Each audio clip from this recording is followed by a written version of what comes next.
Ново издание на подкастот Хоризонта Телма. Денес имаме една интересна тема за разговор, интересен спорт кој можеби не е премногу популарен во Македонија, но добива замав, дефинитивно, бидејќи е специфичен спорт, можеби во последно време, последните години, децении се смета за спорт, но повеќе е животен стил, филозофија и древна јапонска вештина. Денеска зборуваме за кендо.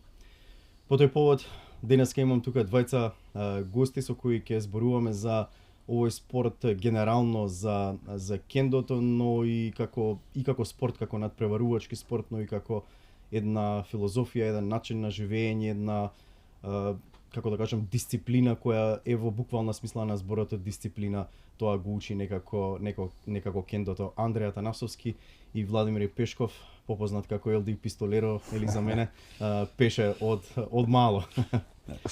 Школски, да. Добро вечер и добре дојдовте. Добро вечер. Добро вечер, добро најдовме. Идејата за овој подкаст е од многу поодамна, можеби не толку одамна, од минатата година кога почнавме со подкастов, зборувавме со Пеша долго време да направиме еден подкаст за кендото, пред се затоа што и мене лично ме интересира многу за оваа вештина. Ја почитувам јапонската култура долго време, ме интересира се што е поврзано со јапонска култура, од боречки вештини до начинот на живот на јапонците и некако можеби кендото е најблизу до такво нешто да го сознаеме, да го познаеме како начин на живот и некако ја идентификува таа нивна дисциплина и гледање можеби на работите. Прочитав дека се смета како еден вид на шах кендото, но ќе навлеземе малку повеќе за тоа во текот на разговорот. Па ајде, Андре, од тебе ќе почнам прво. Ти немаш толку многу искуство пред екраните, пред микрофоните. Па има, не дека нема. Да, се било поврзано со кендо, со боречките. Ама затоа ќе ти дам предност малку да го скршиш мразот прво. Може. Еве, кои се најосновните работи за кендото што треба да ги знае некој човек што првпат слуша за оваа боречка вештина? Па добро, вака една ајде да речеме опширна дефиниција. Кендо е боречка вештина која што е осмислена, речеме околу 5-16 век, каде што можеле самураите да ја вежбаат својата, да се надградуваат, да ги учат техниките. И технички, и од ментален аспект, а при тоа да нема жртви, дека не е класичен дуел со катана, нели? Шинаито што може да го видиме тука. Да. Е основното оружје, односно замената за катаната во кендо, која што е тотално безопасно, бидејќи нели носиме богу, односно штитот. Целокупната опрема што ја користиме. Да. Заштита за главата, телото и подпојасот, рацете, каде што се и бодовните зони и нормално не било спорт. Спорт е станато во 70-ти години. Така. Претходно се вежбало само за надградување на вештина, на техники.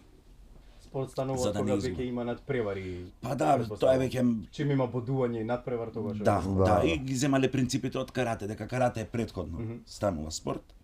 До 45-та година се е ова, значи тука имам 1 милион книги и интервјуа од јапонски сенсеи и објаснување како е различно кендото и карате, односно сите боречки вештини како се различни пред Втора светска војна и по Втора светска војна. Или по капитулацијата на Јапан за време на Втора светска војна, било забрането вежбање боречки вештини.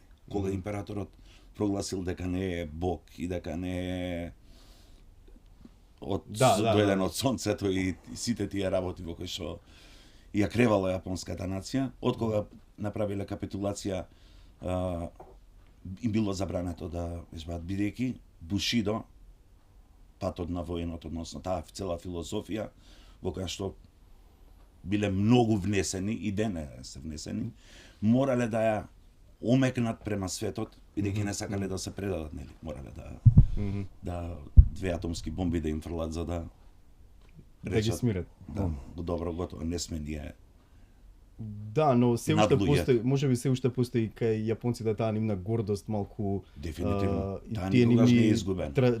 Само е малце намалена. Така, така. Иначе ден денес никој не може кендо против Јапонија. Ултимат Супериорни се во шампиони. и во спортскиот дел. А Да речем. кендото во Јапонија можеби не се смета спорт, но повеќе и некако начин на живот, барем така ги од она што истражував малку за кендото, забележувам дека многу луѓето се насочуваат кон оваа вештина многу повеќе за само лечење, како да кажам, смирување на телото, на духот, на некоја наоѓање некој душевен мир. Па да, види, како што кај нас има традиција, има и кај нив. Кај нив кендото и боричките вештини се пред се традиција што е влезано у корен многу одамна. И најбитно е тоа што вежбаат од мали. Значи од сите училишта, основни, средни училишта, факултети, универзитети, фирми, полициски станици, се што е колектива, има кендо тим. Да, тоа е интересно, прочитав дека да, од најмали нозе го вежбаат и е дел од дефинитивно. образовниот систем. Почнуваат Да, од да, 6 години, да, и продолжуваат. И менталниот склоп на кендото не е само спортскиот дел, најмалце би рекол спортскиот дел, и они така го гледаат, така да пред се го вежбаат за да си го одржат духот, телото здраво и да се изградат во една да речам, комплетна личност што и надвор од тој тренинг би ги применувала принципите на вештината и дисциплината. Да, има посебни ритуали кендото како спорт, особено облекувањето на заштитната опрема, ја споменавме, со облекувањето на диплењето на кимоната, на тие работи. Например, кога ги гледам тие клипове ми е импресивно и прво нели она нашето балканското или македонското, ќе го кажам, Што е различно. како имаат нерви да го направат ова, можеби колку 20 на минути. Тоа се станува навика. Знаеш, кога ќе почнеш да го правиш од мал, после ти станува во навика. Знаеш дека така треба, не постои друг начин за. Така е, да. Нема отстапки. И тоа се вика рейхо. Рейхо, начинот на однесување. Како што почнува они од излегување од дома до доаѓање на тренинг, самиот тренинг, по завршување на тренинг они се придржуваат цело време за тоа рейхо. Редот, начинот. Значи буквално како што функционираат како општество јапонците, веројатно можеби Да, затоа и го тренираат кендото за да затоа и се горди на себе, затоа да. што има на што да бидат горди, реално.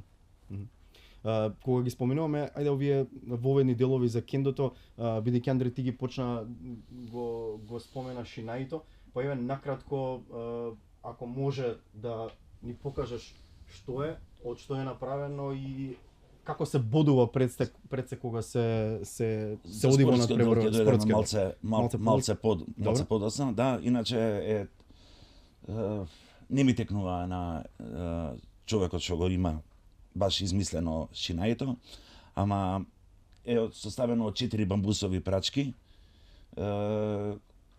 кои што кога ќе се спојат и кога ќе се стават сите овие останати елементи, цука кашира и останативе делови, даваат еден перфектен баланс кој што најблиску до бокенот, односно катаната, бокена, нели дрвениот меч.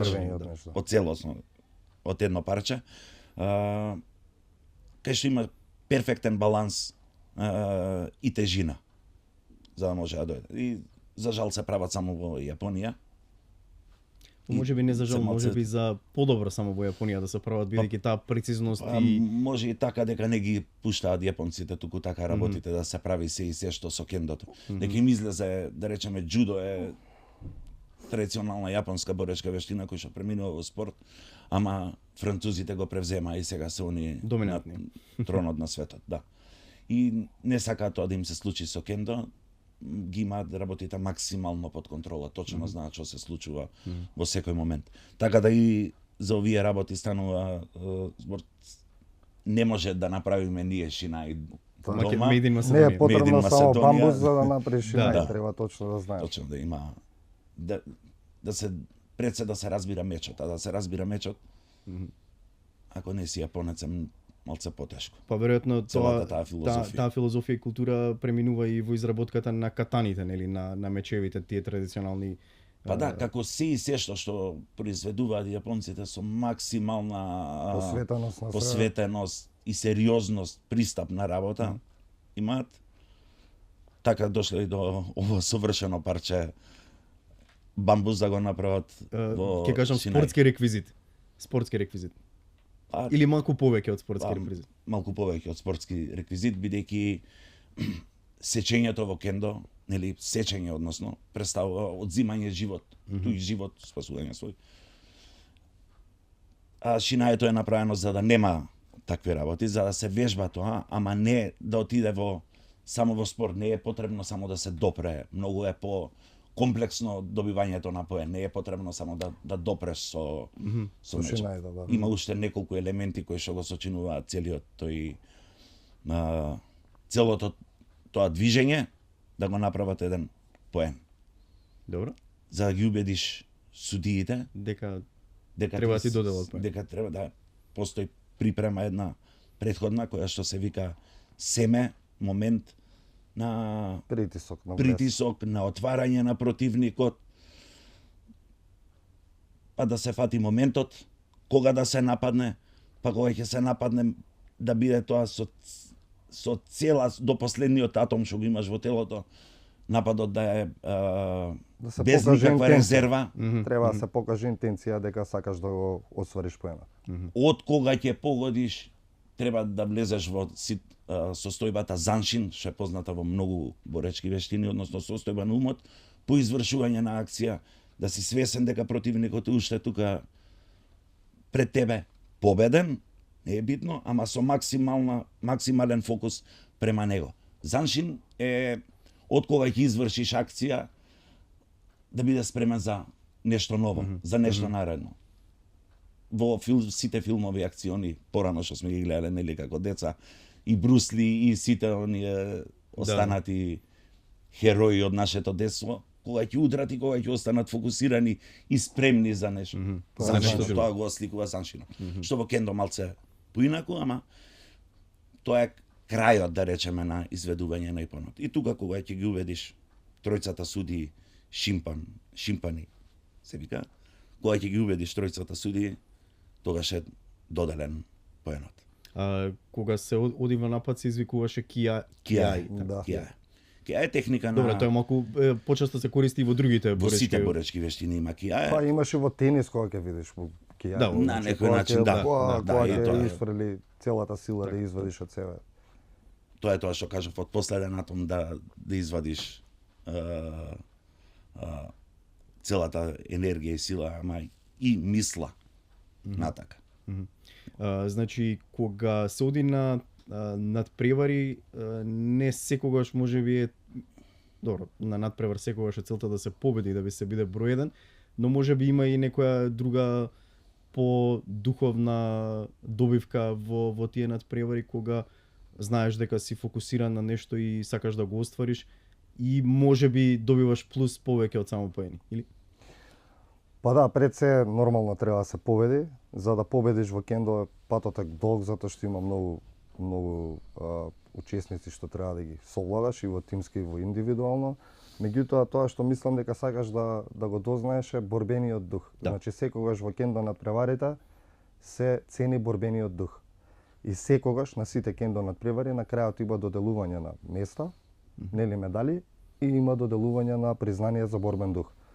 Борбениот дух пред се треба да го покажат сите што се борат, а тој што ќе го покаже највише на крајот е награден за тоа. И таа награда се вика борбен дух. Не стигнал, можеби не освоил медал, не земал некој пласман голем, ама покажал доволна во текот на изведбата на акциите, во нападите. Во текот на борбите, целокупното кендо, од излегување во шијаи, рингот, како изгледа, како се однесува, како напаѓа, колку го цени противникот, колку го цени кендото, вештината, како ги изведува нападите и се тоа е целокупно споено во борбен дух.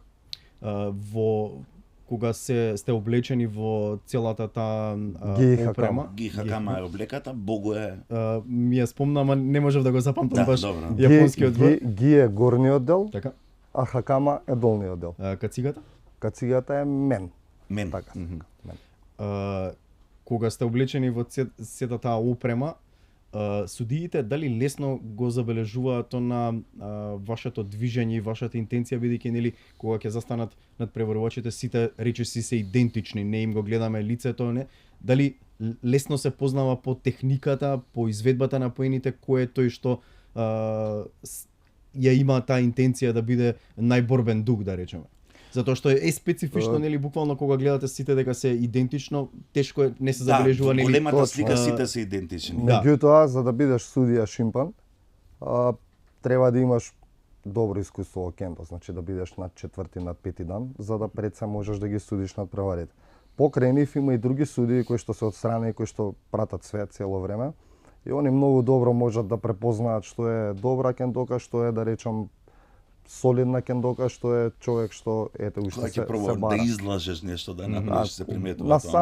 На самото сонкео, значи ние почнуваме со клекнување и почнува борбата. Уште на самиот влез во шијајто, они веќе знаат од прилика кој докаде со кендото. Со кендото, да, и така можат да проценат. Иначе да, сите сме во маски, единствено нешто што носиме е зекен. Зекенот е, да го кажам пластично, дресот.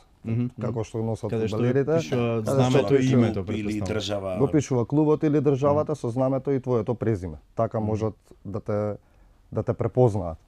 И откако ќе заврши све, сите заедно донесуваат резултат, тоест сите заедно носат одлука кој би го добил борбениот дух. Значи тоа е.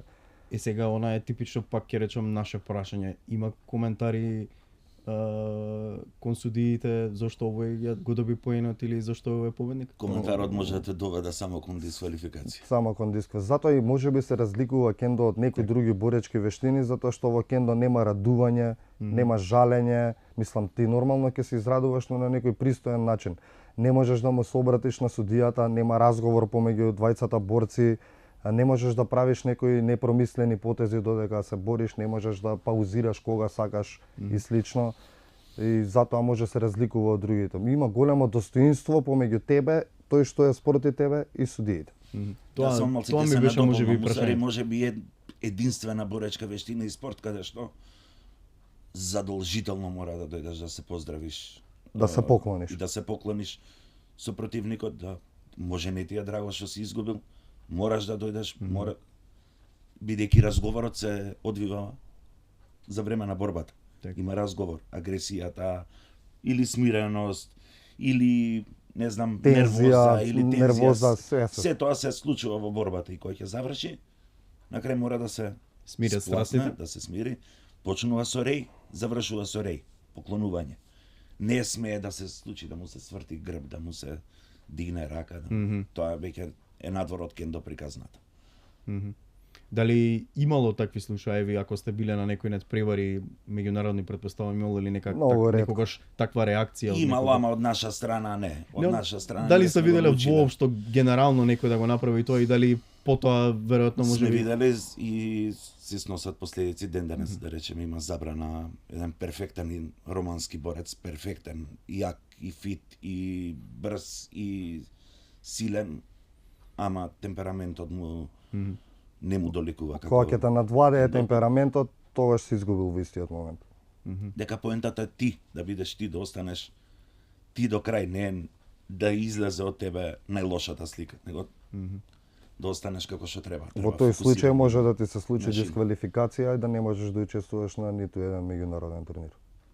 Тоа се случи најсилниот романски борец, во моментов не може да се бори последниве неколку првенства, поради ексцес што се случи на европското во Србија, мислам.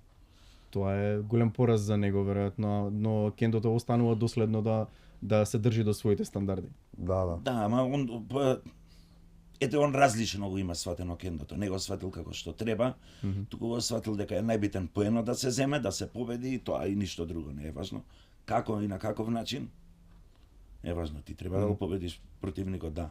Ама има на каков начин да го победиш противникот. И во тој случај си лесно препознатлив од страна на судиите дека целта ти е само да победиш. Ќе се вратам сега на разговорот малку на некои почетоци на кендото. Еве да речеме за тренинзите кај нас во Македонија, околу 60 на земји во светот практицираат кендо, кај нас можеби повеќе од 15 на години е присутно кендото. Па еве за тренинг на едно, да речеме, помладо дете, иако не е границата не мора премногу мал да се почнува, барем кај нас ако сака да се занимаваш со кендо. Што се е потребно за некој да се пријави да покаже интерес еве за почетоците да почне да се занимава со кендо? Пред се нормално треба да има самото дете желба да се надгради себе си. Има милион начини на надградување. Ние сметаме дека кендо е еден правилен начин како едно дете би прераснало во солидна персона во иднина. Тренингот, како што спомнавме преска, значи не почнува само кога ќе дојдеш ти и ќе се облечеш. Тренингот почнува од дома. Значи од кога ќе треба да се ставиш во глава дека одиш на тренинг кој што е малку поспецифичен, кој што бара рејхо, тоа што го збориме, почет према другиот, почет према салата, према доџото во кое што вежбаме, почет према опремата, почет према другите, почет према сенсеот. Малку специфичен спорт е, точно, меѓутоа е спорт кој што можеш да го и вештина која што можеш да вежбаш цел живот. Значи од 5 години до дека си жив, буквално. Децата се мали, они уште можеби не ги разбираат толку духовните работи во кендото, меѓутоа со текот на време и со тренингот, со помош на поголемите, почнуваат да ги разбираат работите и се движат во прав правец. Треба само да имаат желба и да покажат нормална желба за да тренираат нешто. Било што, секој дете според мене сметам дека треба да се занимава со спорт. Особено со боречка вештина, затоа што во пример, моје мислење е дека во отсуство на воен рок, дисциплините и вештините се нешто што најмногу можат да те доближат до тоа како треба да се однесуваш. Секој дете од 5 години нагоре е добро дојдено да тренира кендо. 5 години е некоја можеби граница, 6-7 е најсолидно затоа што треба да веќе нема отстапки во кендо. Значи како се однесува 600 годишњакот, треба да се однесува и постариот. Значи од 6-7 години они веќе се развиваат, ги разбираат работите, можат да им посочиш нешто, можеш да им кажеш како треба, да им поставиш правила за да ги следат. И секој тренинг, како што кажав, почнува со реј, почнува во еден, како да кажам, во една совршена редица која што секогаш треба да изгледа исто, почнува со загревање и потоа преминува во она што се вика кендо тренинг. Техничкиот дел. Вообичаено колку време траат тренинзите и на што највеќе се обрнува внимание на техниките на зависно од интензитетот на тренингот. Кога се спремаме за надпревари сме фокусирани повеќе на техники во борбата и на останатите работи. Иначе генерално начинот на изглед кихон се вика, тоа е основа, значи база. И кихон се вежба повеќето. Секогаш се вежбаат големи движења за да го држи телото исправено, за да има правилно движење, за да има правилно работење со нозете, бидејќи кога ќе се даде веќе слободната борба, си слободен, ти можеш да правиш што сакаш и како сакаш можеш да го правиш тоа. И оние работи што не треба да ги правиш, можеш да ги направиш, дека е слободна борба. Ама затоа се трудиме на тренинг да се работат што почисти техники, што поправилни техники, by the book, нормално за да може да израсне подоцна, кога ќе му дојде време да го учи духовниот дел, да може биде полесно, да не треба да се подпира, да нема заблуди. Леков техникс. Да не му недостасуваат техниките. Да, техниката да биде прво, да биде техниката ја знае. Буквално како дишење. А потоа ќе дојдат знаеш што треба, како треба, е сега понатака да се надоградува со духовниот дел. И секогаш се почнува со базичните работи, со кихонот. Значи, не можеш да бидеш борец спортски ако немаш кихон. Исто така, кендо е процес. Значи, не може веднаш ти да дојдеш и да добиеш богу опрема и да влезеш да се бориш. Тогаш може да биде опасно. Кога правиш нешто што не знаеш. Затоа секој тренинг, секој почетник почнува прво со основните движења на нозете, затоа што движењето е малку поспецифично у коријаши. Шинаи добива веднаш за да се запознае со што има работа, но со одреден период почнува полека да добие ГИХ-кама, па потоа нели треба да се запознаеш со опремата затоа што таа опрема тежи, не ти е вообичаеното нешто што го носиш секој ден, па од кога ќе покажеш интерес и знаење, тогаш ја добиваш опремата Богу.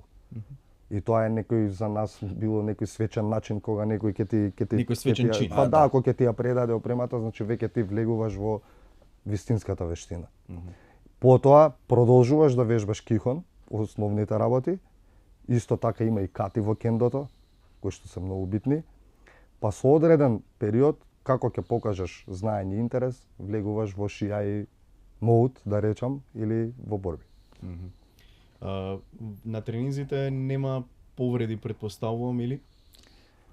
Повреди има во све, да трнеш пешки, сега може да се повредиш по пат, така да све зависи од тоа колку си физички спремен, меѓутоа со интенција нешто да се случи или да се повредиш не, затоа што си цел заштитен и затоа треба да пројдеш одреден период за да влезеш во борба, затоа што треба да знаеш точно што Тоа ми беше едно од прашањата најмногу поради родителите кои сакаат да пратат своето мало дете на тренинг, за да им биде појасно дека не е како некои традиционални други спортови што ги знаеме од боречки вештини, дека повредите, да речеме, се Да, во карате, во џуџицу, во џудо има многу повеќе повреди него во таа насока беше прашањето. Кој е најстариот практикант на кендо, да речеме, во Македонија прво? Андре? Највозрасен, најстариот, можеби грубо звучи, да. Највозрасен е нашиот сенсеј Кеско и Пеце е постар. Пеце Андоновски. Пеце Андоновски, кој што е почетник, условно кажано, 3 години вежба со нас, ама почна на која возраст почна? Неки ми прости, Пеце околу 50 никогаш не е доцна, затоа е не. Дури развитокот му е солиден затоа што се посветува. Во Јапонија има случај, иако е нели домашна нивна боречка вештина, луѓе почнуваат на 60 на години да почнуваат да вежбаат кендо. 60-65 години почнуваат да вежбаат кендо. Може да си го сватиш нешто како прочувствување на себе си, пошто подобро него терапија. Дефинитивно. Подобро од дефинитивно. Дека го држи целото тело активно. Не така како кендо, ќе се наврата малце на тренинзите со децата. Кендо е затоа и можда и помал број практиканти го вежбаат. Не многу работи се случуваат на почетокот вежбањето кендо. Почетокот зборам првите 6 месеци. За разлика од карате, каде што имаш многу движења со раце и со нозе, многу елементи и можеш цело време да го држиш практикантот, ученикот, можеш да го држиш во кондиција да вежба, бидејќи му покажува цело време нешто ново. А во кендо тоа на почетокот не се случува, има неколку движења и репетиција на тие движења, репетиција на тие движења. Додека не се дојде до совршенството, така. Колку што може посовршено. Да. Колку што може подобро, бидејќи ние ден денес после скоро 20 години кендо тренинг доаѓаме и знаеме да се вратиме и на почеток, исто тоа што ги вежбаат почетниците и секој ден се трудиш секое движење само да биде подобро од претходното, колку и да тоа налик делува исто како останатите, односно едноставно. Движење ќе речеш па да, ова ја го можам.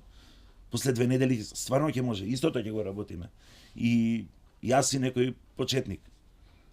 Ама се трудам да го направам да е подобро. Делува едноставно, но да се дојде до совршенството, тоа повторување на едноставното веројатно доведува до совршенство. Да.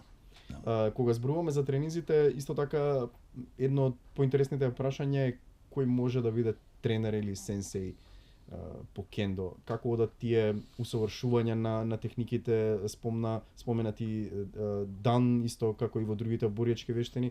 Ако не се лажам, видов дека на социјалните мрежи доби втор дан, или? И он паднал на форат. Тоа беше мемори од пред 10 години. Тоа е мемори од пред 10 години, не стоеше како меморис. Или јас не видов. Не знам, социјалните мрежи се доста конфузни во последно време и многу често луѓето не ни читаат што како јас на пример случај. Па не баш, може ама не си го приметил. Може не е приметно, знаеш. Да, има данови. Може и Андреј треба повеќе да зборува за тоа. Андреј е веќе 5-ти дан годен. Јас сум 4-ти дан, го положив испитот во Јапонија на Китамото семинарот во 2023 и за да бидеш тренер и сенсеј, можеби Андреј треба малку повеќе за тоа да ви збори, затоа што моментално он е тренер и сенсеј на македонската кендо репрезентација и на Изенкен Доџо Јошин, името на нашиот клуб. Не го спомнав. Да. Ќе го споменавме сега Андреј Да. Ковач. Па вака, значи индивидуална работа е кој може да биде тренер. Некој може да е добар вежбач кендо, добар, посветен, но ако е затворен околу него, што не е толку лошо, не може да биде добар тренер. Односно може да си добар надпреварувач, лош тренер и обратно. И обрат. Да, веројатно како и Да во си секој лош спорт. надпреварувач. Да. Ама да си добар тренер. Така да таа е една врлина што или ја имаш или ја немаш. Можеш да работиш со луѓе или не можеш да работиш со луѓе. А иначе тренер може да биде кендо секој што и дури па и од трети дан, да кажеме, втори, трети дан нагоре. За да се еве околу степените да појасниме, за да се има ученички степени и мајсторски степени. Q Ученичките и дан. степени се Q. Одат од 6 Q надоле, од 6 5 Q зависи од државата и програмата што имаат на ниво на држава федерацијата. Да речеме првото некое полагање од кое би почнал кендо би било за 6 месеци до година, така да се стигне до мајсторското звање први дан, потребно е, пак ќе кажам индивидуално е, ама да речеме околу 3 години вежбање за први дан, 3 до 4 години. После тоа се чека за секој нареден степен, треба да чекаш исто колку што Колку што е за степенот. кој полагаш. Аха. Пример, од први дан до втори дан чекаш 1 година. Од втори дан до трети дан чекаш 2 години. Не чекаш, вежбаш. Напорно вежбаш. Да, извинувам. да Само направиме ова дистинција. е Да, правило, да. не е Тогаш имаш ти индивидуално. право да полагаш. така. Значи А- тоа е тоа искуството што треба да А дали ќе полагаш, треба да ти каже пред се сенсеот дома. Ќе ти каже да, спремен си за полагање, не си спремен за полагање. Треба да посветиш внимание, ова треба да А Значи, полагањата дали се се технички? во Јапонија, како што кажете, или може и кај нас да се полага? па вака до 5 дан може да се полага без проблем во низ Европа. Ама не, за да направиш полагање од први дан потребно е да има 5 сенсеи од 5 дан. Односно тројца четврти, двајца од пети. Ама веќе за втори дан потребно е да има 5 души од 5 дан. За трети мора да има 6 данови инволвирани во комисијата. За 5 дан мора да се сите 7 дан, кој што е Највисоки? највисок во Европа. Аха. 7 дан, во Јапонија највисок е 8 дан. Порано, пред 80 година, имало и 9 и 10 дан, кои што се тргнати од страна на Интернационалната кендо асоциација, федерација, односно од Јапонската кендо федерација, Зеннихон кендо ренмеј, се Јапонска кендо федерација. Они се одговорни за кендо и за јаидо, ќе проговориме малку подоцна за јаидо. Така да 9 и 10 дан имаат едно објаснување, вика премногу блиску до Господци. Значи веќе тоа нешто што не можеме да го разговараме и не би навлагал во Веќе преминува во религија, претпоставам. па да, сосема скроз нешто друго што е уште така многу далеко од нас. Така да нема не јапонец 8 дан. Има еден кој што е бразилец, ама е јапонец. Така да не постои 8 дан од нејапонско Потекло. потекло. Да, значи они си го чуваат буквално спортот, како што кажавте, при Па не само што блиску си до го градот, чуваат, до- туку- до- Речи си невозможно е да положи. Секоја година има 2 пати полагање за 8 дан во Јапонија, еднаш во Токио, еднаш во Осака, кај што се пријавуваат околу 700-800 кендоки, проаѓаат а 5-6 процентот е луѓе. 0,6, 0,8%. Големо достигнување е 8 дан. Кај нас најголемиот си ти? Дан Степан. Јас и Менсур Бојда, кој што ние тиммейт долго време во репрезентација, но последниве неколку години е во Нью Йорк. Во Нью Йорк. Ја и он сме носители на пети дан. Тоа ти е исто нешто како и со сенсеј и ученик, знаеш, и можеш да бидеш, тоест борец, значи можеш да бидеш добар борец спортски, а може и да бидеш лош сенсеј и обратно. Исто е и со полагањето, значи ти можеш да бидеш не толку добар спортски борец, меѓутоа да бидеш добра кендока која што ќе покаже борбен дух, нели, и познавање. И затоа и јапонците не за џабе го измислиле моментот да мора да пројде одреден период за да можеш да полагаш за друг дан, зашто треба да покажеш зрелост, пред се треба да покажеш зрелост за да го положиш наредниот дан. Нетипично за оние класични спортови кои ние ги познаваме, да речеме екипни спортови популарни кај нас, затоа можеби кендото го добива тој на момент на малку повеќе од спорт или некој друг начин на живот и филозофија, како што кажав и во најавата. Сега можеби требаше уште веднаш на почетокот да ве прашам, но ме интересира лично вас индивидуално зошто го одбравте кендото, Андре, ти прво. Лично искуство. Вака, значи 2002-2003 година почнав активно да тренирам, зборам активно, сериозно, секој ден, јапонски боречки вештини, кендо и џуџицу со Кеско сенсеј, кој што е голем влюбеник во јапонските боречки вештини. Да, со големи спортски резултати, но секогаш ја третирал вештината. Она што го зборевме, начинот, надворот, тоа ти колку си добар во карате, него ги негуваше сите тие ситници јапонски на кои што им се воодушевувавме. Покрај тренинзите карате и џуџицу, му фалеше нешто да вежба да е малце потрадиционално, по-духовно, а тоа се кендо и аидо. Така да можам да кажам дека он го почна со јаидо и после ја оформи, го донесе кендо во Македонија. Ајде да речеме, еве го донесовме кендо во Македонија. Кај што бевме многу мал број на вежбачи, така да од другите тренинзи викавме дојди да пробаме. Има многу интересни приказни за тоа како почнавме кендо. Ние познававме кендо само од телевизија, што сме виделе. Немаш кај да видиш, не ти е близу. Не го знаев. Па добро, 2002-2003 и YouTube немаше, така да. Да, многу немавме од каде да видиме тоа како изгледа. Ама он е човек што кој ќе фати една работа ја носи до крај по секоја цена. Не знам дали јас ако бев на негово место тогаш ќе ја донесев. И јас знам устари он на кој начин ја донесе опремата од Јапонија. Прво беше премногу скапа. Ние немавме средства основни. Најде спонзори. Се изнамачивме да ја донесеме опремата. Па како ја донесе?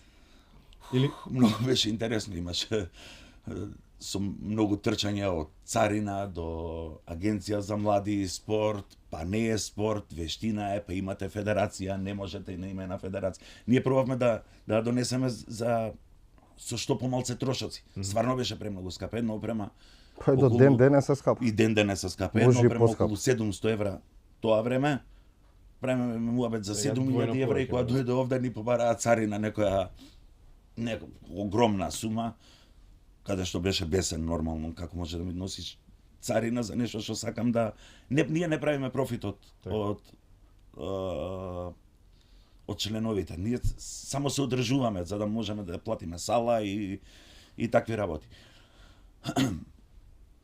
Многу беше интересно, знам дека трчаше, одеше од министерство во агенција, до царина, и тоа беше една голгота која ја помина, но на крај некако неговиот ентузијазам не му дозволи да подклекне на тие сите административни пречки што што секојдневно се што соочуваме секојдневно сите. сите ги живееме, не знам особено тука. кај е кривицата, у тоа е друг подкаст треба за тоа да правиме. Знаеш, многу е тешко тука на луѓето да им доближиш нешто што е тотално непознато, знаеш. Така. Поготово кендо опрема, кај кај се се ти кендо, кендо, што е се мафтате ова вие сега стапове, со што стапови. правите тамо, ме разбираш. Точно ние на самиот почеток ние не знаевме што е. А како влюбеници на боречки вештини, реков да, и ова е добра можност сега да почнеме. И ние почнавме, имавме некој празен ход од година, две од кога ја оформивме федерацијата. И тука имаше дупка во закон, треба да имаш 5 клуба за да оформиш федерација. А за да А оформиш вие клуб, немавте ни 5 мина луѓе, претпоставам, практиканти. да, а за да оформиш клуб треба да имаш федерација. Значи беше некој луп навлезен, не знам како успеа. Него ќе го прашаш во некоја Во прилика. друг подкаст. Да, ја оформи федерацијата. Добивме членство во 2007 година, отидовме на европско првенство во Португал, а ние имавме искуство нула за кендо. Ама борбениот дух на Сенсеј Кеско, ова не е интересна приказна, дека ние прво големо надпреварување, ние не знаевме да се врзуваме. Не знаевме како да ставиме опремата на нас. Мислевме дека друг човек треба да дојде да ти помогне, да ти врзе ракавиците, да ти ја врзе. И така прв турнир на кој што отидовме, јас и невежба, веќе ќе го споменам, Ѓоко Блажевски од Охрид, отидовме на турнир за млади и надежни, да речеме, во Софија. И дојдовме таму, се пријавивме на турнирот, мало турнирче, малце луѓе. Победничкиот дух секогаш го носевме, дека имаме еден куп успеси од карате и од џуџицу претходно. Нашето доџо, односно доџото на Кеско Сенсеј. И ние влеговме со став да, ајде да завршиме работа, дојдовме да видиме да победиме. И почнаа да ме врзуваат. Кеско Сенсеј Балески, генералниот секретар на федерацијата. И не гледаат чудно луѓе од страна, викаат како се овој зашо го врзуваат? Зашо не се врзува сам? Ние не знаеме дека треба сам да се. И влеговме, тоа беше внатре. Океј, борбата колку што можеше да биде борба. Додека излегов од група и ме дадоа еве некогаш борбениот дух и го даваат како мотивација. Така. Потик. И добив борбен дух на турнири и ние мислевме дека сме вау, успешни. Сенсејот од Бугарија, арабаџиски сенсеј,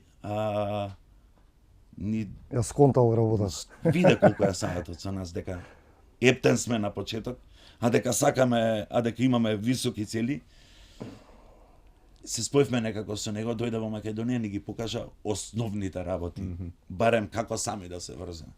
И после месец дена отидовме на европско првенство во Португал, каде како активни учесници, тимот четворица, а тимот го сочинуваат 5+2. Големи земји сите имаат, фала Богу и ние денес имаме репрезентација со резерви. И женска репрезентација, и женски тим, и јуниорски тим. Ама сега, после 20 години, од тогаш. И отидовме во Португал, ни се падна Велика Британија и Италија. Италија беше 2 години претходно трета во свет, Велика Британија во први 5 земји во Европа. Значи, замисли. Група на смртна ни се паѓа. И памтам, како денес памтам, се собираме пред да влеземе, оди борец по борец. Има 5, тимот го сочинуваат 5, секој има посебна улога во тимот и прв лага да се бори Кеско Сенсеј против синот на тренерот на Велика Британија, звезда во Велика Британија, и го победи за 7 секунди. И искачи и вика, вака треба да ги темат. Добро, сите губиме 2-0, 2-0, 2-0, до 2 изгубивме одма. Абе, шо ви реков, вака треба да влезете, вака треба да се борите. Ама тоа беше, тоа е тој дух што го носиш во тебе. Желбата кога ќе ја покажеш и кога не знаеш постои, нешто. Зашто? И он има шина, и ти имаш шина, и он зашто. Истото го имате. Влези Борис. Да, и треба да напоменеме дека во кендото нема категории во смисла на тежински категории. Нема тежински, нема има тежински. возрастна категорија, Возрастна, плюс да. 18 години Так, и так. тоа е тоа. тоа е тоа. И доле јуниорите. Не го споменавме како детал, како Да, детал нема, за не, такви Што е специфично, ограничувања нема. Специфично е, нема. Тоа е кој е пријавен дојдене да се бори, секој го може да добие. Тоа беше так. да, додуше тогаш европската сцена малце зачудивме, тие прво не знаеа дека постоиме повеќето земји, нормално. А тие што знаеа дека постоиме, знаеа дека нема кендо кај нас, Дека се уште е дека се аматерско да, ниво. ама стилот на нашето доџо е нема предавање и Да. целење повисоко од можностите. Па упорност и целење повисоко. секогаш ние ден денес кога ќе направиме кикси, кога ќе разговараме со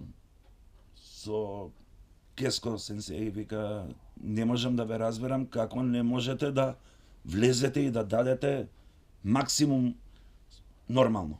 Он како учител никогаш нема да ни рече браво, завршивте работа. Не, туку имаш уште многу, ти фали ова, ти фали желбата, ти фали идејата, ти фали сите работи што ни фалат нормално, што не можеме, што не сме успеале да стигнеме, не знам, на врвот во Европа.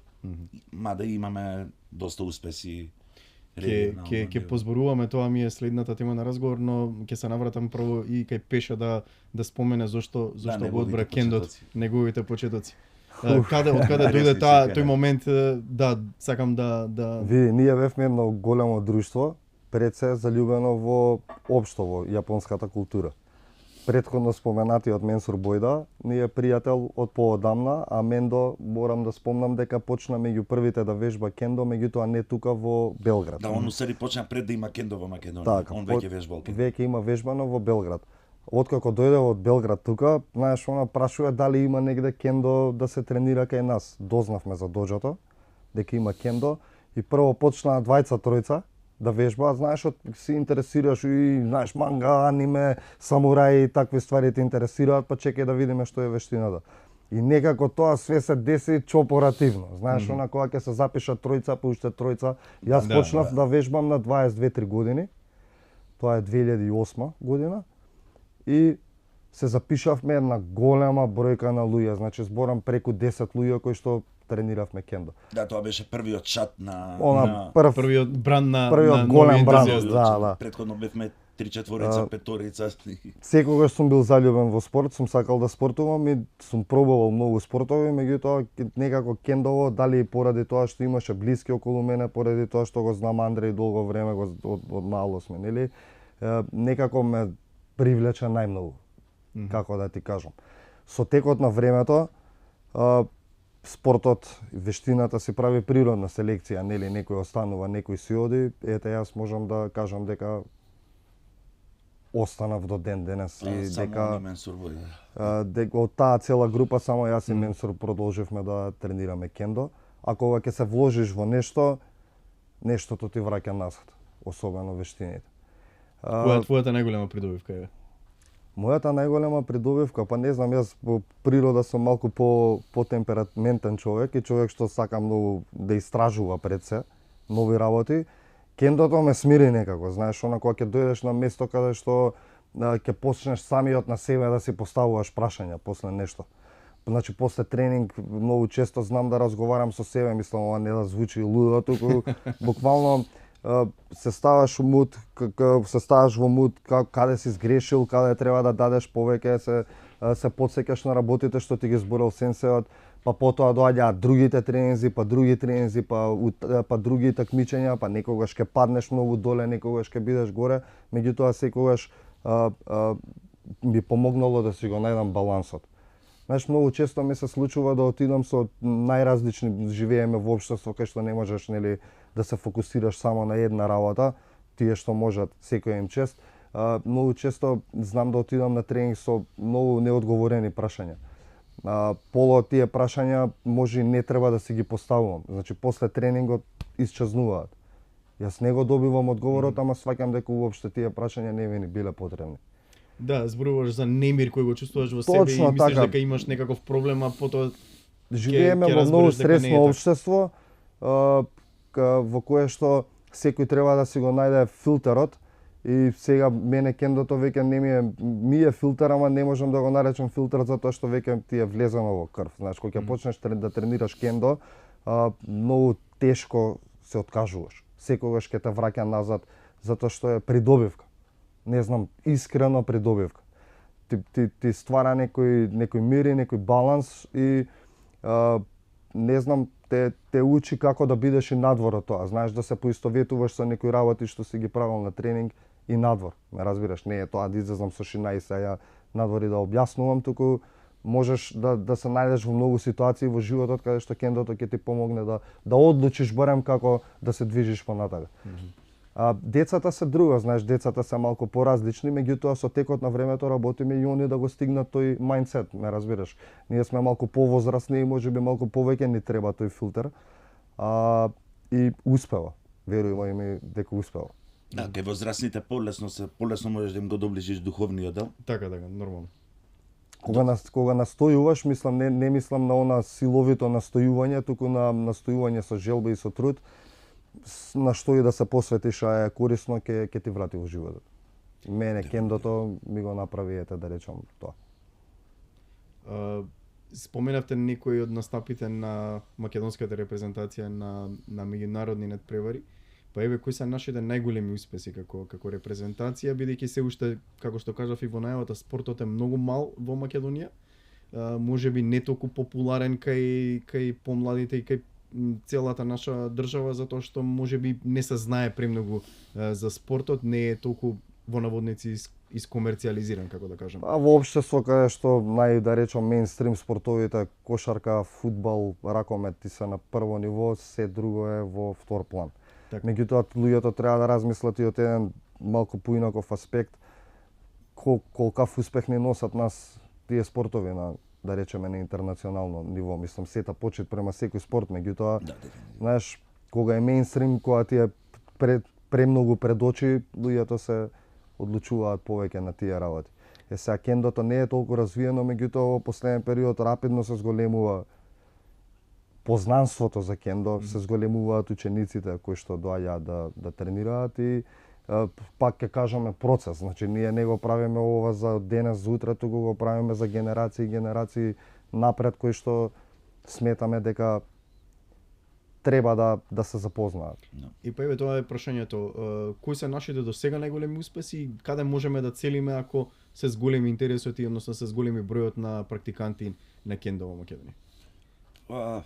Значи, уште од почетокот, ќе спомнам таа борба која се појавивме прв пат, видовме дека можеби далеку бевме од сите, ама видовме дека можеме да одиме нагоре, да се тркаме. Пак ќе кажам, збориме за да ти да бидеш некој нешто во европско кендо е малце тешко, збориме за луѓе што почнале на малку наша подоцна, возраст. знаеш, касниш пред другите, они вежбаат веќе со години, децении, ти малце касниш, направиле некаква традиција. Така. Збориме Франција, Англија, јакиве силниве европски земји кои што се силни секако, имаат кендо од 70-60 година, 70. Така. И ме донесена према вежбале, имале контакт со Јапонија, цело време оделе, мораш да го видиш изворот ти, мораш Јапонија да видиш односно да научиш нешто од јапонски сенсеј, за да можеш да фигурираш горе. Така да успеси имаме големи. Ќе почнам од тоа беше, мислам, четврти Балкански куп беше каде што Кеско сенсеј освои индивидуално второ место, вице шампион беше на Балкан. Повторно не ради неговиот тренинг и контакт со јапонци, го немаше во тој момент. Желбата го доведе до второ место. Од таму почна неколку пати сме биле трети на Балкан, на колку пати? На 4 балкански првенства сме биле трети. Индивидуален успех немаме, збориме шампион на Балкан во сениорска категорија, имаме во јуниорите и во пионерите. кои што денес се сениори. Значи сепак правиме муабет за некој што почнал од многу мал да вежба Так. и се ставен во еден добар канал, добар правец му е даден. И успеале. На Европско првенство најголем успех ни е во 2023 година. Да, таа година 2023 во БВ. 2023 во Бове на Европско првенство завршивме пети. Екипно или Екипно. Екипно стигнавме до четвртфинал и изгубивме од актуелниот шампион Шампионот Франција. Франција. За нас беше огромен успех. Тогаш и Андреј како Тајшо е оној капитенот на тимот, доби награда за борбен дух. Кој што сепак ја препишувам на цел тим, дека целиот тим работеше така синхронизирано за да може да... Интересно е што одиме нагоре, без она ќе го кажам, слободно одиме нагоре и тоа го препознаваат веќе сите, не само балканските држави, туку и европските, затоа што на пример пред 10-15 години дотуше сме биле многу на почетоците, не можело да се замисли толку дека ќе се стигне до тој степен. Сега сме веќе тука, на пример на Балканот, секогаш сме, да речеме, кен докажано за еден ипон до финале или за еден ипон до најголем успех и работиме константно на тоа. Ја бараме совршеноста, ете така што спомнавме, меѓутоа само со редовен тренинг и со само со редовен тренинг се постигнуваат поголеми успеси. Какви се конкуренциите на европските првенства пред се, потоа и на светските, во смисла на колку држави учествуваат, колку треба да се победат репрезентации за да се стигне до тој еден успех, да речеме до пето место на европско првенство? Значи Македонија го имаше најголемото европско првенство 2016 година, организиравме европско првенство. Пак со неверување беа сите како се вие Македонија, ни 10 години не бевме во кендо. Ервал Манахот. И учествуваа 40 на земји и 650 надпреварувачи, околу 700 души со официјални, ама околу 500 надпреварувачи учествуваат. Така да за да стигнеш индивидуално до финале треба да имаш некои 7-8 борби. Имаш групата можеш да поминеш и потоа четвртфинале, полуфинале. Не, има 16 на финале. И може да и повеќе предборби, па почнува 16 финале, 8 на четврт, полуфинале, значи не е две борби финале, нема две борби финале. Не, многу треба да се изнамачи за да стигнеш. Ние на локални турнири кога сме стигале до финале и тоа било ќе речеме полесен турнир, мада не постои лесен. Не сакам да навредам никој од моите опоненти што сум се борел. Имало, да, полесен и потежок, ама за да стигнеш до финале треба многу да се изнамачиш.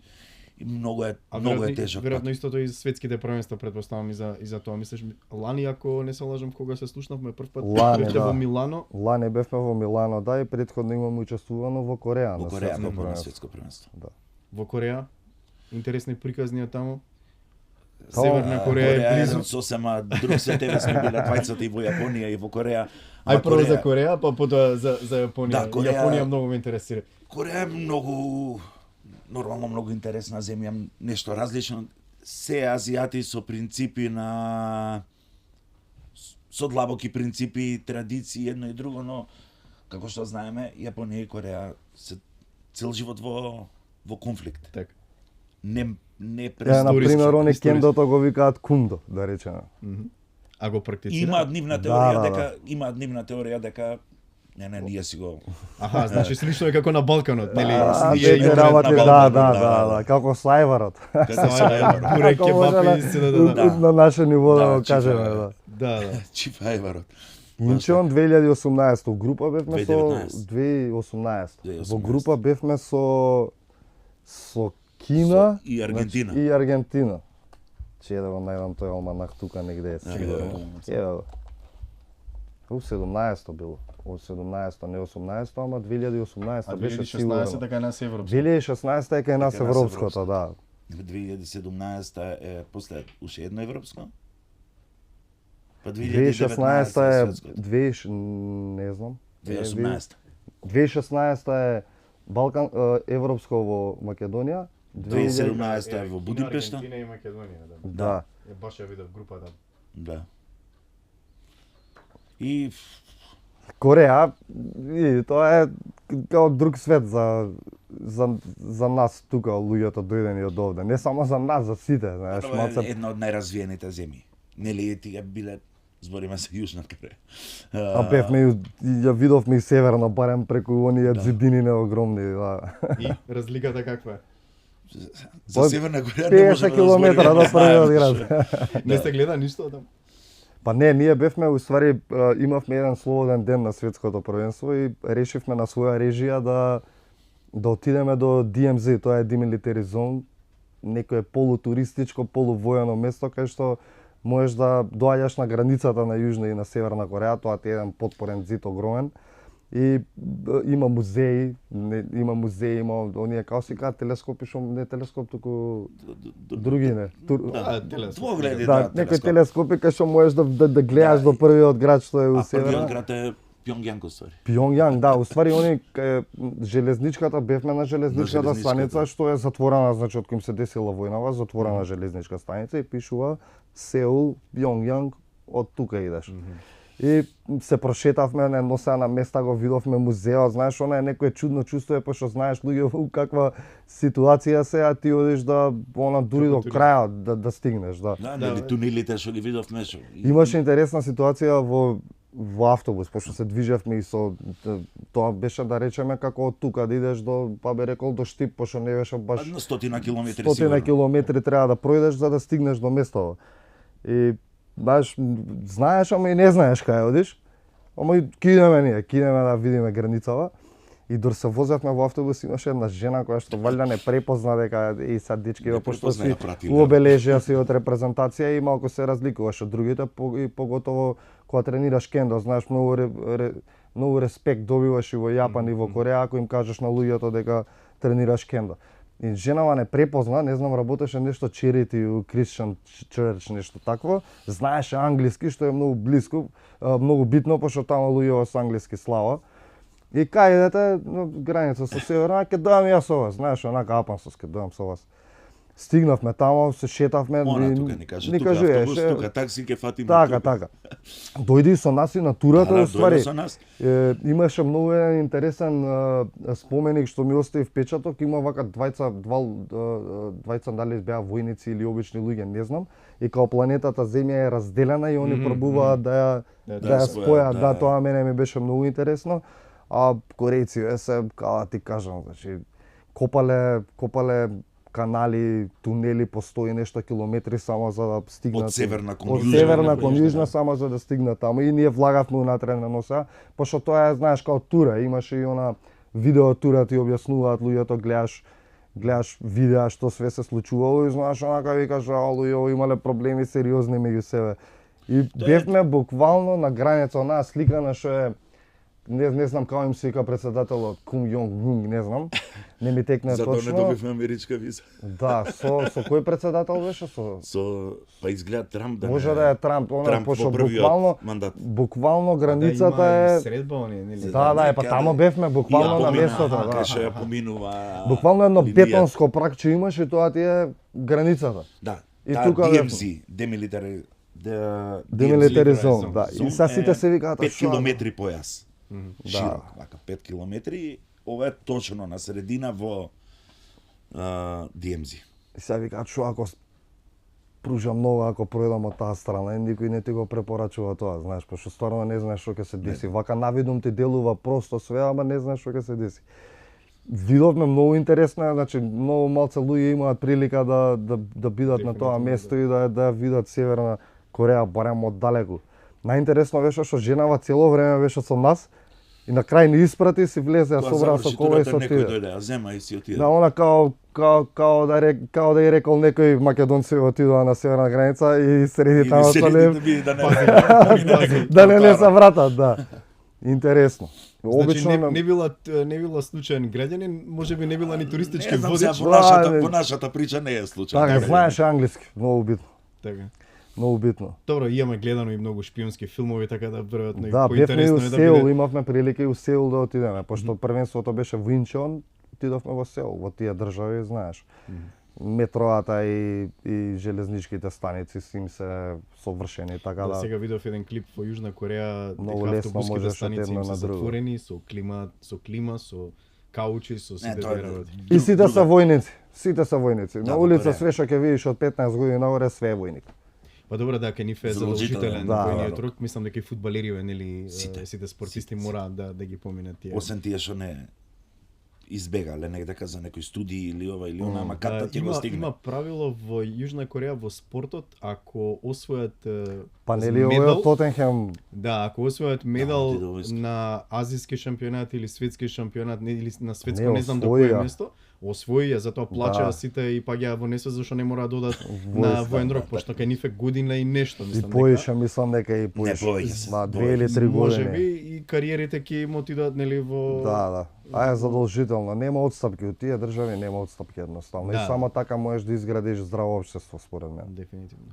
Затоа и ги имаме сите тие нивни работи од Кореја, па и од Јапонија. Еве за Јапонија сега да направиме една паралела, сличен свет, но како што вие велите и кендото малце представува некоја пречка, но не верувам дека се караат и имаат различни мислења како ние на Балканот. Се тоа е на ниво, не можеш да го видиш тоа карање, освен кога ќе се паднат, го гледаме на секој 3 години кога ќе се паднат во финале. Да. И Јапан и Кореја, тоа е цела сала седи, 2-3 луѓе публика.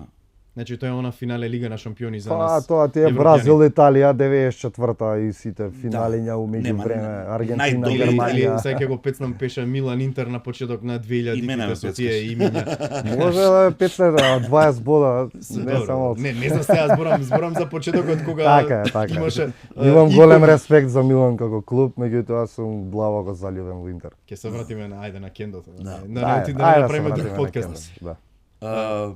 Значи, Јапан е една посебна приказна за себе. Се е толку едноставно и просто, што кога ќе отидеш таму баш како што го замислуваш, секој индивидуално како го замислува Јапан, така го доживува. Исто. Се е сосема нормално, ништо не е нормално дека се функционира како што треба до стотинка. Не зборам за точно време возот дека ќе да. Зборам за ред чекање во продавница, за излез, за хигиена во град, За за се, однос буквално. на луѓе, за како ти се обраќаат, за бакшиш тоа дека не смееш да оставиш во Јапонија, ќе ти се наљутат, може да ти избркаат од ресторанот. Или за сите оние работи што кај нас се не се така. Така убаво ти ги опростуваат, мислам, попрости ти ги прават работите. Не знам, Можеш да се кажеш па животот е лесен, не е толку тежок. Па ако си јапанец лесен, ама и не е баш многу лесен, затоа што Они исто време имаат и многу притисок, знаеш, ради сите тие принципи што ги имаат. Сега да бидеме реални малку, меѓутоа, Да. пак ќе кажам, така се ствара здрава нација. Така возовите некаснати автобусите претпоставам. Да. Тоа е една најмала работа, ти кога ќе прошеташ За таму и нас кога не, ќе за видиш. нив Да, ма еве на пример ти во центар било каде во кој град во Јапонија да одиш, немаш канта за ѓубре да фрлиш. Кај што сакаш ти ѓубре. Цигара пушење надвор нема шанси, кај сакаш ти исто така. Имаш мобилна пепелјара на место на пушење и таму можеш да пушиш. Има на отворено посебно место за пушење, каде може да се пуши цигара. Загрозување на личен простор, она да ти се доближува некој или да ти виси, нема шанси, гледање во очи подолго, нема шанси. Значи, нив бонтонот им е така развиен што кога ќе дојдеш од друго место ти е чудно, ама па многу лесно се прилагодуваш на подобро Дека е отколку многу на едноставно. полошо. Да. Не е Си нешто викаш, комплицирано. «Вау, па ова е тоа што уствари Така треба да биде реално. Во училиште има еден куп документарци, они во училиште од прво до трето, четврто деление не учат Учат општа предмети. култура. Они учат како да исчистат, да кажат добар ден, да станат, да наместат, да пуштат ред, да сготват јадење, да исчистат јадењето, сами си готват меѓу нив, сами си чистат. Така им се формирани ова оделение денеска го чисти дворото, вие ходниците, овие тоалетите. И се е перфектно. Општо корисни граѓани Исто, одгледуваат. исто како и униформите. Јавен тоалет во место каде што има ноќни клубови и дискотеки, јавен тоалет на улица е почист од дома. Сигурно. Не совршено, се одржува на ниво. Односно, ја сватиле здраво за готово, немој да му правиш нешто на некој што не сакаш да ти прави. Исти со униформите, така зашто се децата носат униформи од деца у школа, таму носат цел живот, за да нема За да никаква класна класна разлика никак. меѓу Не децата, можеш да да не видиш се класна препознае разлика. дали некој има повеќе, некој помалку. Да, дали некој носува за да, кост или да, за да носи знае зарада, дека сите се на исто и дека сите се буквално исто. Па тоа се гледа и кај нив и во другите спортови ве станаа популарни вирални тие видеа за со јапонските чистењето на навивачи, стадионите, ги да, чистат да, терените, да. репрезентацијата ги чисти. Дека на нив не им е со сватливо како облекувалната, може да да. остави човек ѓубре Точно и плюс многу различни работи нив ги импресионираат. Ме разбираш, или не ги импресионираат. За нив е тоа сосема нормално да го исчистиш ѓубрето позади себе. А нас не импресионира затоа што ние сме такви какви што сме. За нив е тоа нормално. Какво е тогаш кендото, ако сега зборуваме за општеството во Јапонија е на врвот? Значи кендото е нешто што е блиску до религијата во Јапонија. Да, за постарите учители, сум имал можност во Јапонија бев со во самите почетоци исконтактиравме со еден јапонец кој е учител кендо. Кеско се секоја беше на тој истиот камп каде што беше и пеше и јас, сега беше и еден член од Охрид, Александар Петрески. Тоа се семинари, прво сакам да кажам за тој семинар, кој што го организира Јапонската кендо федерација, бира по еден човек од секоја држава, од низ Европа, односно кај со цел да го развијат, односно да им го приближат, да ни го приближат кендото, они како го учеле и на кој начин го треба да се пренесува кендото. Односно, замисли кендо за странци. Они рекле, чекај, дај да им покажеме како треба. Покриено од нив се, ние само си патот го плаќаме, а таму 7 дена 7 дена, секој ден од доручек, ручек, вечера кендо. 6 до 8. Значи само за кендо. Затворен си во камп, не смееш да излезеш од тој камп. Како баш си они ќе ти покријат се, ама ти мораш да бидеш присутен 100% физички и ментално додека си таму. На еден од тие, на првиот уствари кога беше, кескон се 2008 година, ако не се лажам, 2009 го запозна Такахадзу Иши, сенсеј кој што, да речеме, ни беше некое време технички директор на нашиот тим, доаѓаше еднаш годишно по 10 дена, иако е тоа многу малце, но сепак беше тука за ни го пренесе знаењето. Така. Сега работата е што Иши сенсеј денес има 74 години, тогаш имаше 60 години. Не ни го донесе тоа ние што го баравме млад, енергичен, брз кендока, да го гледаш овде, за постар, ама принципите на кендо Ги долови, и тоа ни даде една добра основа на кендо, да имаме добар кихон, или што рековме. Добар почеток. Од тука полесно можеш да се развиваш понатака. Го имаат сигурно. Да го најдам, да. Еве, да го видиш. Така и го замислував. Да, затоа. Така е се со Јапан. Како што си замислувал, така е. Значи е битно на јапонците да го пренесат знаењето како што треба, кендото да се практицира како што треба. Да, ама сега пак ќе кажам, дојде Иши сенсеј во Македонија и јазична бариера. Проблем. Преведувач не може да заврши работа, дека правиме муабет за терминологија што е кендо. Специфично. Да, и затоа и ни е различно кендото од Јапонија, дека они имаат зборови кои што се или карактери кои што се наменети, тоа што мене ќе ми треба еден тренинг цел да го објаснувам, он го кажува со еден збор и они знаат на што се мисли. Значи за многу работи не може да ни ги објаснат и ние мораме да копираме, да крадеме, да гледаме. Или најчесто на тренинг се случуваше да работиме некоја техника, еве мен, тоа се вика ударот во глава. Мен, ај сега треба да работиме таа техника. Ќе ти доловам колку знае англиски и да ја вика no, show me. И ти работиш, дека ти вика show me, нели, да му покажеш. А он сака да каже show ќе ти me, покажам. чекај јас да ти покажам. Аха. Са толку знаеш англиски, и тоа беше малце тешко, ама Ама кога си во тоа, кога си во тоа, разбираш можеш малку да- полесно, да. да. Таа Јапонците ги компензација осеќаш, ги можеш да осеќаш. направиш. Начинот на зборување го осеќаш, му осеќаш енергијата и точно. И ти станува појасно што треба да направиш со начинот на објаснување. Иначе тренизите во Јапонија се премногу тешки, поготово на оние луѓе што се одлучиле дека ќе работат кендо во животот. Екстремно тешки тренизи, 6 пати неделно тренинг, некогаш и по 2 пати на ден, со многу, да речеме, во јуниорите, овие помладите од 10-12 години до 18 години, кога е најбитно да го оформиш ти него.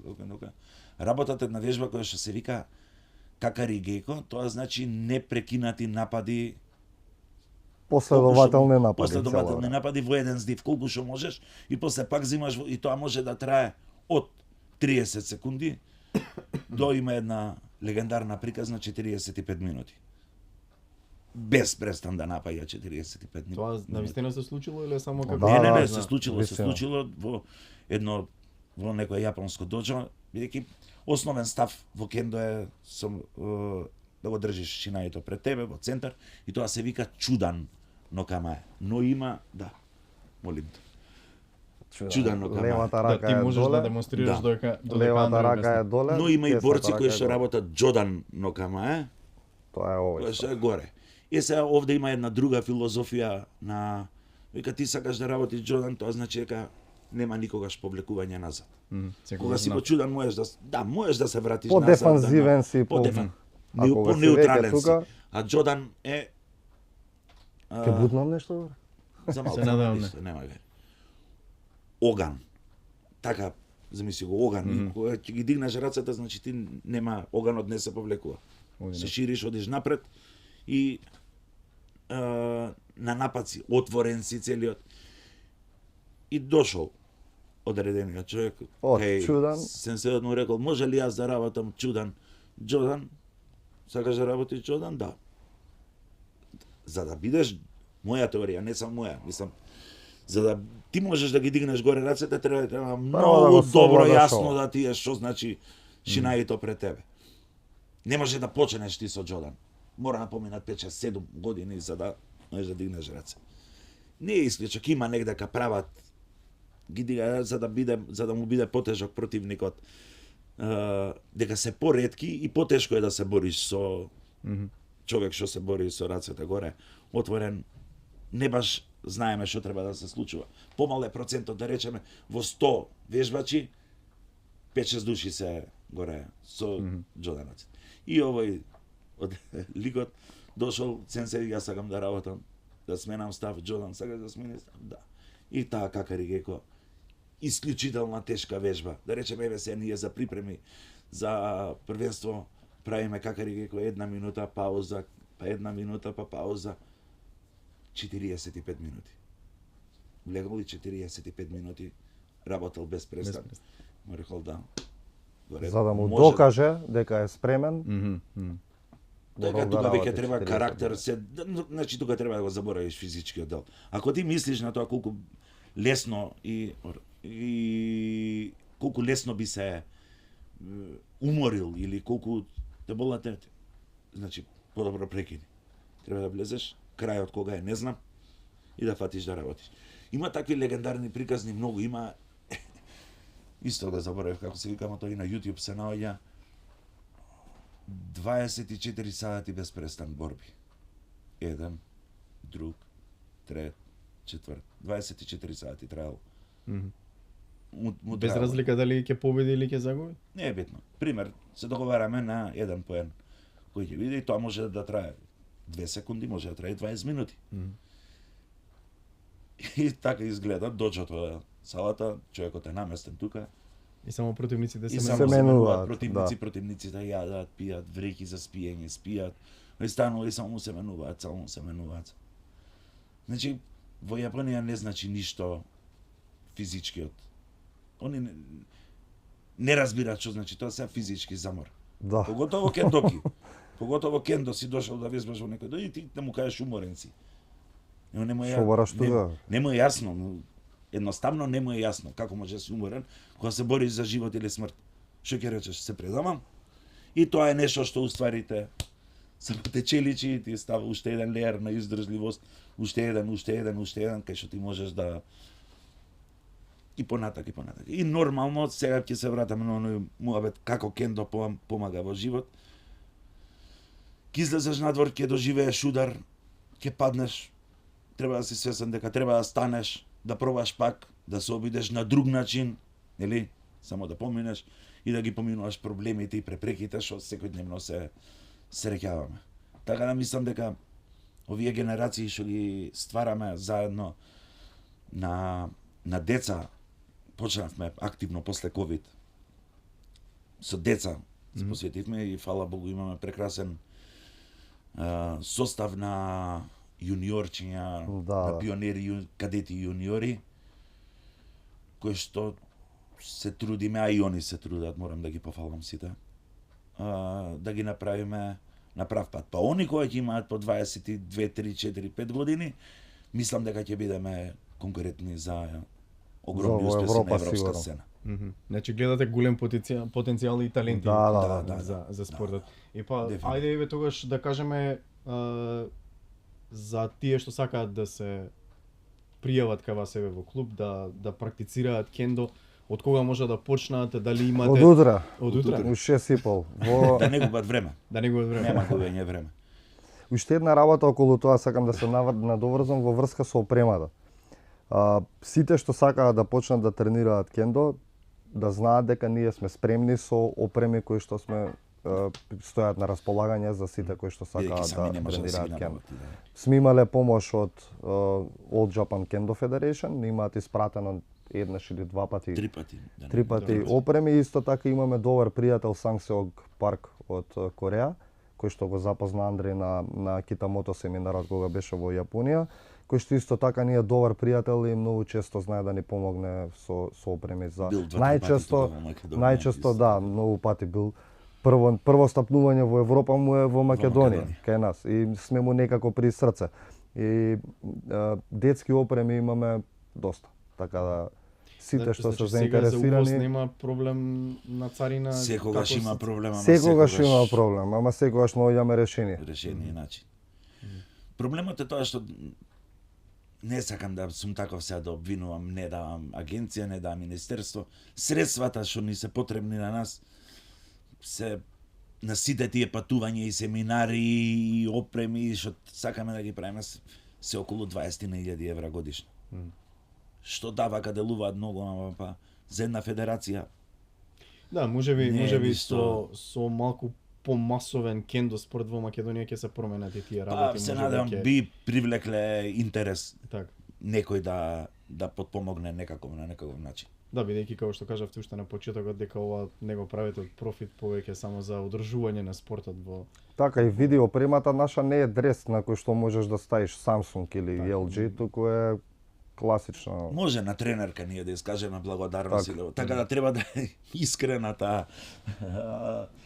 Па веројатно и како спортот и да помагање од спонзори треба да биде искрено повеќе за тако малце по да, треба да се промовира, меѓутоа да не биде во преден план.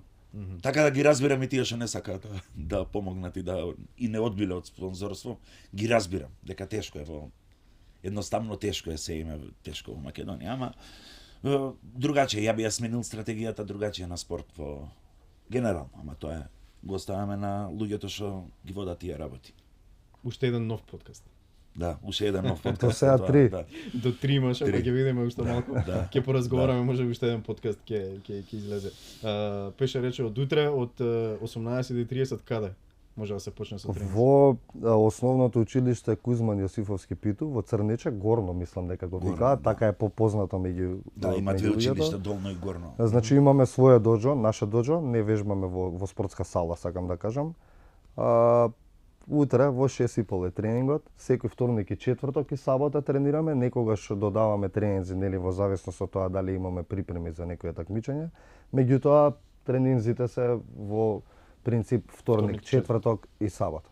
Така да секој што е заинтересиран може и да ни исконтактира, не има и на социјалните мрежи и може да дојде слободно да види како се одвива еден тренинг, да поразговараме околу тоа и нормално ако се сите заинтересирани. возрасти, сите Да, возрасти. тоа ќе го напоменав. Значи не мора да се деца, може машки, било кој женски, кој сите го интересира. возрасти, слободно Имате отворено многу дојде. девојчиња, девојки, жени кои тренираат или или се Имаме- уште спортот е овој спорт кај Сега полека, кај понежниот затоа пол е реков малку- прв пат извадивме сега на Балканското првенство што бевме пред 2 недели во Подгорица, женски тим кој секој им чест освои трето место и тоа нерегуларен ќе го наречам, бидејќи имаме само 2 сениорки И 2 јуниорки.